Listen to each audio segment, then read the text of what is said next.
Good morning. I'm the Reverend Jennifer Brower, and on behalf of the members of the ministry team of the Unitarian Universalist congregation at Shelter Rock, the Reverend Dr. Natalie Fenimore and the Reverend Jay Brooks, it is my pleasure and privilege to welcome you to our online service today. Whether you are a long-time member of our congregation, used to being with us in the pews, or you are brand new to us and are finding us online for the very first time, know that we're very glad that you have chosen to be part of this community today, and we look forward to getting to know you better if we don't know you well already. Friends, today's service is being led by the Reverend Jeff Gamblée. Some of you may recognize Jeff. Jeff has led worship with us before and was with us just last month, so we're very pleased to have him with us again.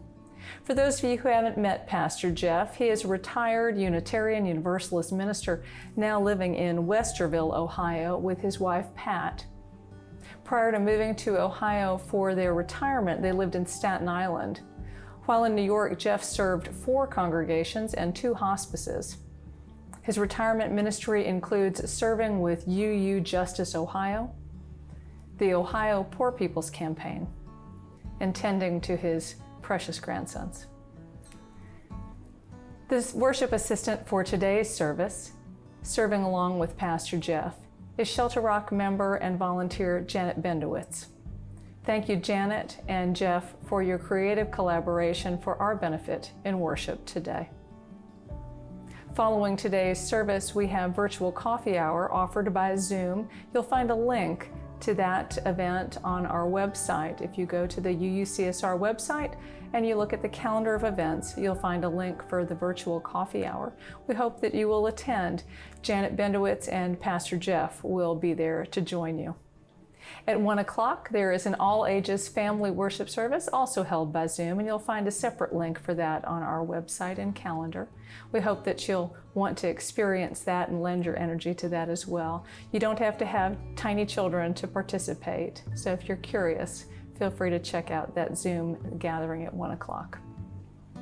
Please see the UUCSR website for more detailed information about our programs, both today and in the days ahead. During our service today, you will be invited to participate in our offering collection. Please be prepared to make your contribution by text or to use that time to write down the contribution information and make your contribution after the service today. Friends, we invite you now to settle into this sacred space, to settle into the calm that I hope you've managed to create all around you this morning, and listen to our gathering music.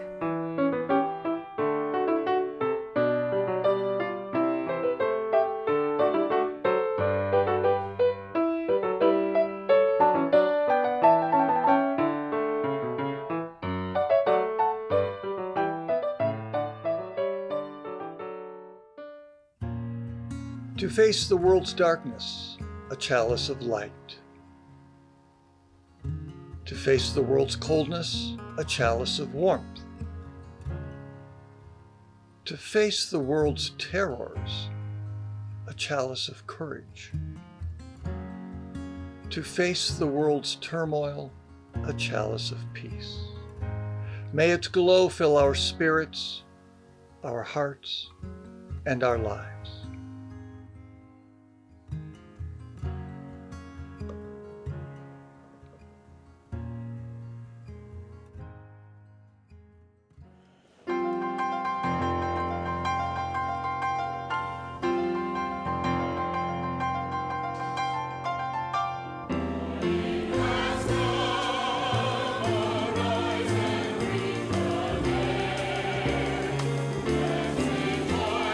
Sing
We have reached that time in our service when we invite you to participate through our collection.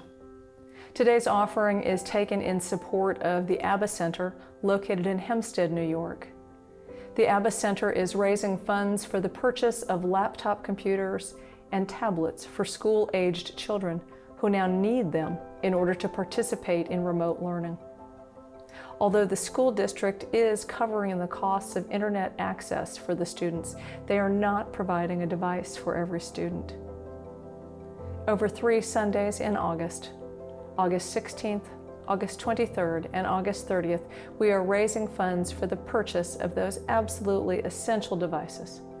We invite you to join us in helping the school children in Hempstead, New York. Please give as generously as you are able. The donation information will be available to you on the screen. Thank you for your contribution.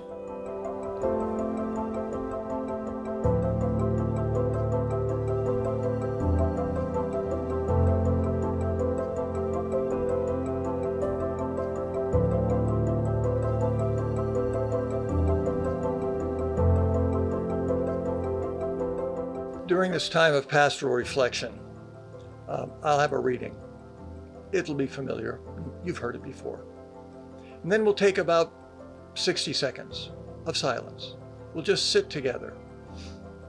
You can say the name. In fact, I invite you to say the name of a person, living or dead, whose name needs to be spoken out loud, not just thought about. Say their name. We've got 60 seconds of silence. You can certainly, within that silence, lift up that person whose name needs to be spoken. And so, may we begin. Let us hold in our hearts anyone who has the power over the lives of others that they may be just, particularly those who lead our nation. We ask of them what we ask of ourselves: the wisdom to do justice, to love mercy, and to walk humbly. May we remember those who defend the helpless and those who advocate for rights we take for granted, those who strive for justice and those who work to find a way to peace.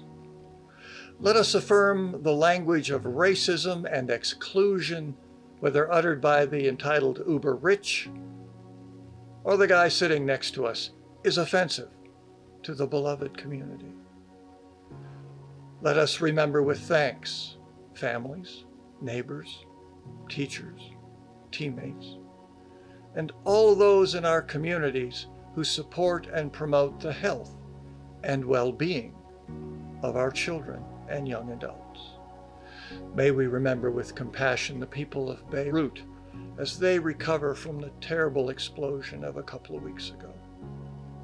Let us lift up family, friends, and acquaintances who are struggling with or from the effects of COVID-19. We choose at this moment to lay down the burden of our shortcomings and to grasp the courage to begin anew.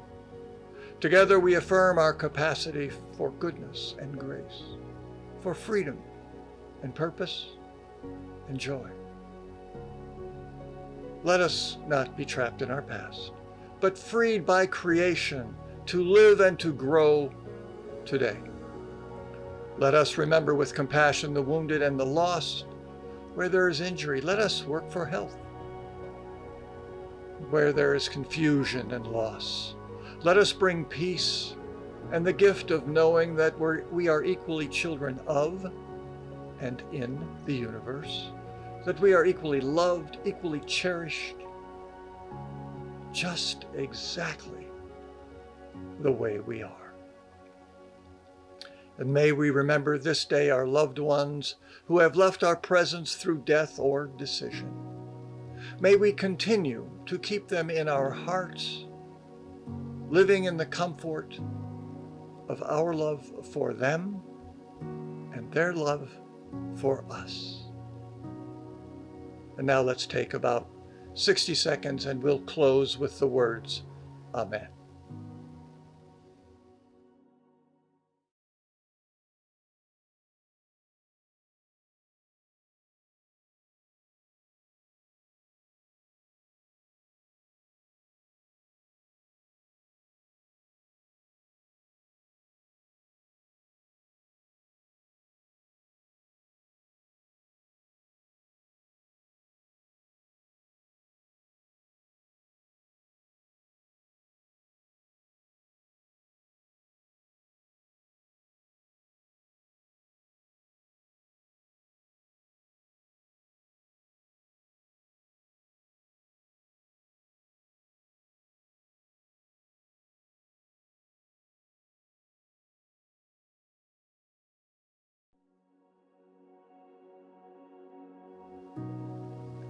And let us now close this reflection with the words, Amen. Amen. God, grant me the serenity to accept the things I cannot change, courage to change the things I can, and wisdom to know the difference. Every day just gets a little shorter, don't you think? Take a look around you and you'll see just what I mean. People got to come together, not just out of fear. Where do we go? Where do we go? Where do we go from here? Try to find a better place, but soon it's all the same. What once you thought was a paradise is not just what it seemed. The more I look around to find, the more I have to fear. Where do we go? Where do we go? Where do we go from here? I know it's hard for you to change your way of life.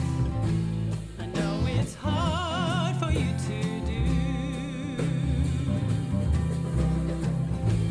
The world is full of people dying to be free. So if you don't, my friend, there's no life for you, no world for me.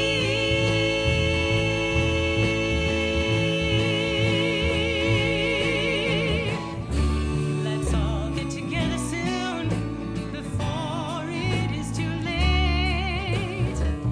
Forget about the past and let your feelings fade away. If you do, I'm sure you'll see the end is not yet near. Where do we go?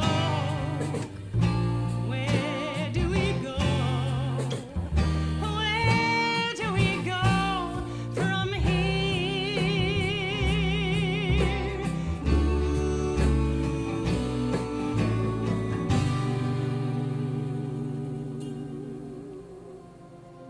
I'm really happy to be with you again. I think this is my 5th visit to Shelter Rock, and I've always enjoyed it, even if it's virtual. The idea that I'm with you again, I like that. My sermon title today is Quo Vadimus, which is a tip of the hat to the book Quo Vadis, which was published in 1895.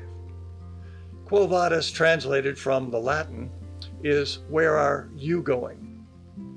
And some of you may remember there was a movie, I think in the 50s, called Quo Vadis. Today's sermon, Quo Vadimus, means where are we going? And you know, it seems like a reasonable question for this time of year. In 2020. Now we're approaching September, which is kind of the real new year because school starts. It used to be with Unitarian Universalists that we took the summer off, and church started up again in September. And our Jewish friends, of course, celebrate Rosh Hashanah, the beginning of their theological year, in September. Now, we are in our 6th month of various isolations and turmoil over COVID. This summer we saw protests in Portland and other U.S. cities, erupting from the public witnessing and outrage over a swarm of civil servants murdering unarmed citizens. Now, we do see more white people acknowledging the contagion of white supremacy in our country. And the white people are saying, that ain't right. Black folks have been saying it for a long time, and I spoke about that in July. When the isolation began and as it continued, I noticed one of my responses to all of it was grief. I felt loss of contact of friends, loss of opportunities to sing with friends, to pray together, to cry together, to watch sports together, and the concerts we enjoy together, and grieve together. In May, I lost my college and work buddy, Mike Herron. 2 weeks ago, our congregation in Columbus lost a member to COVID. I have no doubt COVID has touched you as well. Grief sucks energy from us, whether we acknowledge that's what's going on or not. I worked in end-of-life ministry for over 10 years, and my work included teaching people that when we have loss, we grieve. It isn't just about loss of life. We can lose a job, a vacation, a future, social opportunities, a pet, physical mobility, body image. When we lose it, we grieve, we hurt. It's a loss, and we feel it. Social worker Litsa Williams writes, "The grief process is not only mourning the loss, but getting to know yourself as a different person." And after the last 6 months, I think we are all just a little different than what we expected, and maybe a little more open to behavioral change. Lots of people are baking for the first time. My bike dealer says there are more people on bicycles than he's ever seen before. And during the early stages of grief, one's soul is tender, vulnerable. Being vulnerable also means we are a little more open, perhaps, to new thinking, relensing, recreating, getting to know ourselves better as a different person. After 6 months of loss of planned or expected future, and what looks like maybe another year of physical distancing, quo Vadimus, where are we UUs going from here? It's the new year, sorta. Chance for a reboot? Or is it the same old? Same old. Certainly the path of least resistance is just doing the same old, same old. It's an easy response, comfortable. But in the song we heard, where do we go from here? We heard every day gets a little shorter, don't you think? Take a look around you and you'll see just what I mean. People got to come together, not just out of fear. Where do we go from here? And he goes on to say, I know it's hard for you to change your way of life. I know it's hard for you to do, unquote. Yeah, it's hard, even when you're grieving. But with the new vulnerability that grief brings, the change may be a little easier to maintain. For change to work, it has to be sustainable. Our intentions have to be more than honorable. Exhibit A, New Year's resolutions. Not sustainable, not gonna work. The Serenity Prayer asks for wisdom and courage to know the difference between stuff we can fix and stuff we can't. You know, there's actually more to that prayer. The next two lines are living one day at a time, enjoying one moment at a time. So not only a call for wisdom and courage, there is a call for living and enjoying each day, because that's all we get. We have today. In our opening hymn, we sang, "A new day dawns once more, the gift is given." And by the way, I know you sang it a couple of weeks ago, but good hymns can be repeated. I'm thinking that where do we go from here is a call for ongoing examination of where we are, so as to determine where the heck we're going.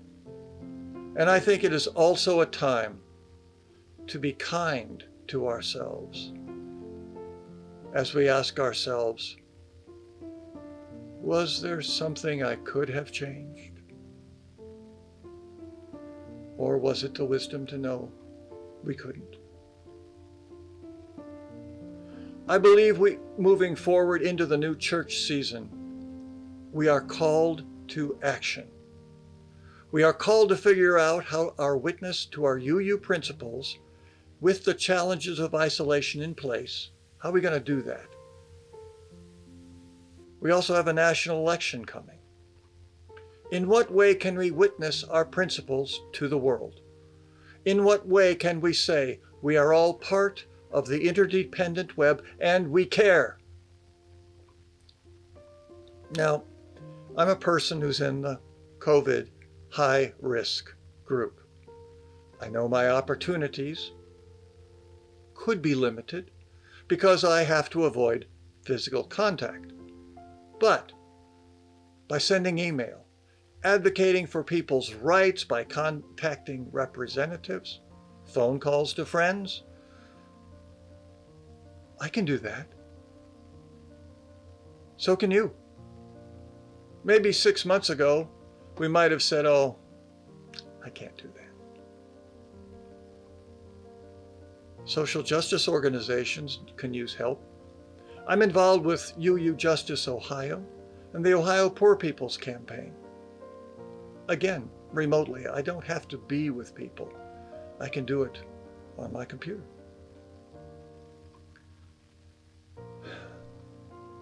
We've changed. Grief has opened a window. Maybe we can say, you know, maybe this mammal can learn new tricks. Yeah, I said mammal. I think this is a huge invitation for next church year.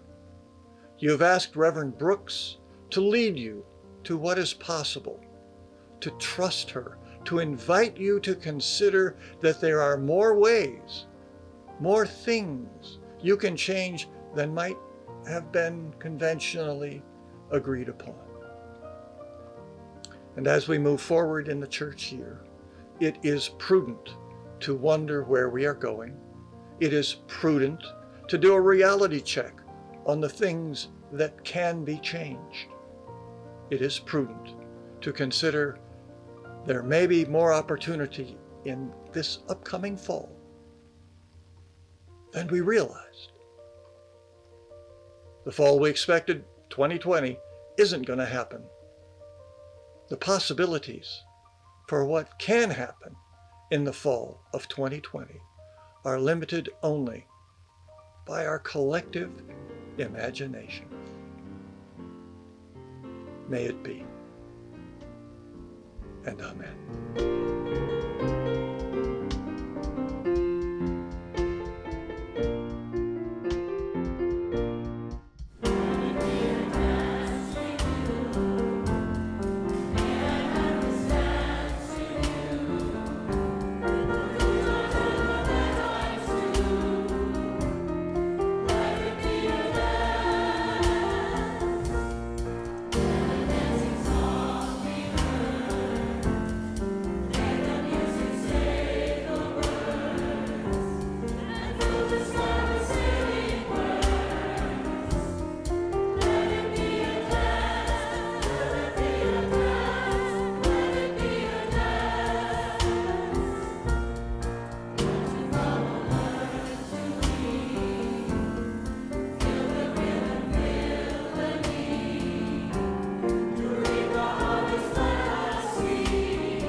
As I've done previously, we won't be extinguishing the chalice today. Our chalice lighting words this morning referred to it as a chalice of light and warmth, courage and peace. As we go into the week, may its light provide a beacon for the dance we do.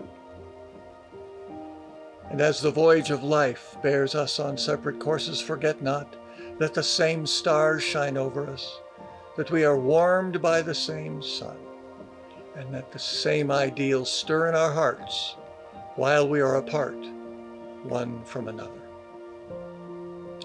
Our meeting is now over. Our service continues. Amen.